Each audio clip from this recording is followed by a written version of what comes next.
Good morning friends, সবাইকে আমার চ্যানেলের পক্ষ থেকে জানাই অনেক অনেক শুভেচ্ছা। আমার হাতে রয়েছে কিছু পর্তুলিকা ফ্লাওয়ার। দেখুন কত সুন্দর সুন্দর আর কতগুলো কালার আমি নিয়েছি। আর তার সাথে নিয়েছি কিছু সবজির খোসা, পেঁয়াজের খোসা, ডিমের খোসা, আর নিয়েছি কিছু শুকনো চায়ের পাতা। চায়ের পাতাগুলো ধুয়ে পরিষ্কার করে তারপরে শুকিয়ে নিয়েছি। এগুলো সমস্ত কিছু দিয়ে আজকে আমি একটা ফুলদানি তৈরি করব এই পর্তুলিকা ফুল দিয়ে।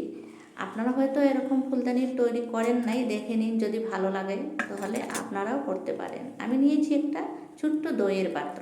মাটির পাত্রে যেহেতু ফুল গাছ ভালো হয় তাই আমি মাটির পাত্র নিয়েছি। আর নিচের দিকে ড্রেন হোলটাও আমি করে নিয়েছি।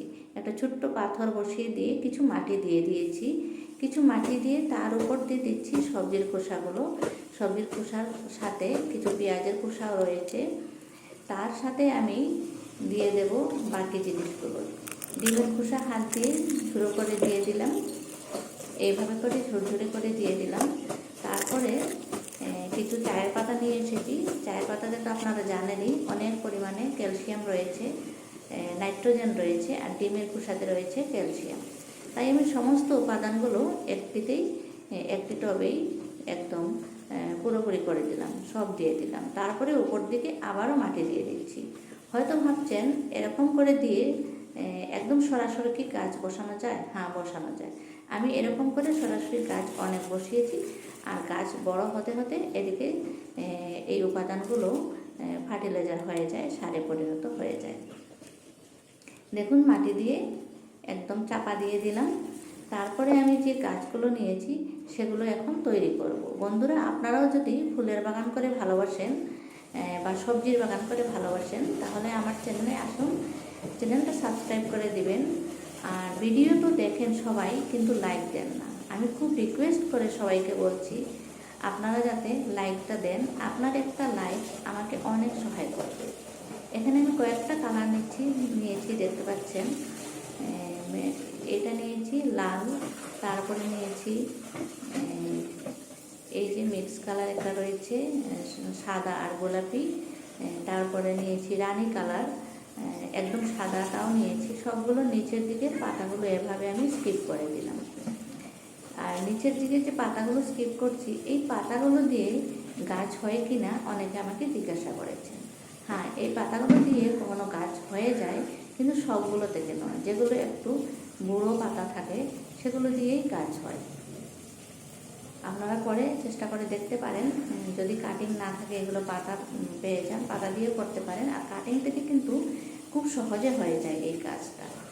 তারপরে দেখুন এইভাবে করে সমস্ত গাছগুলো আমি একত্র করে নিচ্ছি, সমান করে একদম জমা করে নিয়ে তারপর আমি গাছগুলো বসাবো। যেহেতু একটা ফুলদানি বানাবো তাই এভাবে করে রেডি করতে হচ্ছে। আর আমি সব কালার নিয়েছি দেখতে যাতে ভালো লাগে। মিক্স কালারের একটা ফুলদানি হবে, তখন দেখে বেশ ভালো লাগবে। বন্ধুরা, এই ফুলটা যদি আপনার বাগানে না থাকে তাহলে কোথা থেকে কালেকশন করে নিয়ে আসুন। এই ফুলটা খুব সহজে গ্রো হয় আর বাগানের সৌন্দর্য অনেক বাড়িয়ে দেয়। আপনাদের বেলকনিতে লাগাতে পারবেন, হ্যাঙ্গিংয়ে দিতে পারেন, বেলকনিতে সাইড দিয়ে, যে কোনো জায়গায় দেওয়া চলে। আরেকটা কথা হচ্ছে, এই ফুলটা খুব রোদ পছন্দ করে, অনেক বেশি পরিমাণ রোদ দরকার হয়। আর রোদ না হলে কিন্তু ফুলটা ফুটে না। বৃষ্টির দিনে এই ফুলটা ফুটে না। যেদিন বৃষ্টি বেশি হয়ে যায় ফুলটা কমে যায়, আবার রোদ দিলে খুব বেশি পরিমাণে হয়ে যায়। এই ফুলটাতে কিছু ফাঙ্গাসও হয়ে থাকে, যেটা আমি প্রতিরোধ করা দেখিয়েছি আমার আগের ভিডিওতে।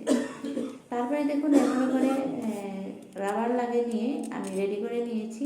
তারপরে এখানে আমি একটা গর্ত হাত দিয়ে করে নিয়ে গাছগুলোকে সুন্দর করে আস্তে করে বসিয়ে দিচ্ছি। তারপরে সাইড দিয়ে আরও কিছু মাটি দিয়ে দেব যাতে একটু মজবুত করে বসে। খুব সুন্দর করে বসিয়ে নিয়েছি, দেখুন একদম স্ট্রেট হয়ে গেছে। তারপরে আমি সাইড দিয়ে আরও কিছু মাটি দিয়ে দিচ্ছি। মাটি দিলে গাছটা আরেকটু মজবুত হবে। এভাবে করে ফুলদানি আপনারাও বানাতে পারেন বাড়িতে, যদি এই গাছটা থাকে। আমার ভিডিওটা ভালো লাগলে আবারও বলছি, একটা লাইক অন্তত দিয়ে যাবেন। ভিডিওটা কেমন লাগলো একটু আমাকে বোঝাবেন। আর চ্যানেলে যদি নতুন এসেছেন তাহলে চ্যানেলটাও সাবস্ক্রাইব করে দেবেন। এভাবে রেখে দিলাম একটু ছায়াতে। 2 দিন পর রৌদ্রে দেব। আর 2 দিন পরে আমি আবারও আপনাদেরকে ভিডিওটা দেখাচ্ছি। দেখুন 2 দিন পরে আমার গাছটাতে ফুলগুলো একদম সেট হয়ে গেছে। দেখুন কত সুন্দরভাবে সেট হয়ে গেছে। আরও কিছু নতুন ফুল আসা আরম্ভ হয়ে গেছে। ভিডিওটা কেমন লাগলো, যদি ভালো লাগে আমাকে একটা কমেন্ট অন্তত করে জানাবেন। সবাই ভালো থাকুন, সুস্থ থাকুন। সবার সুস্থতা কামনা করে আমি এখানেই বিদায় নিচ্ছি। Happy gardening.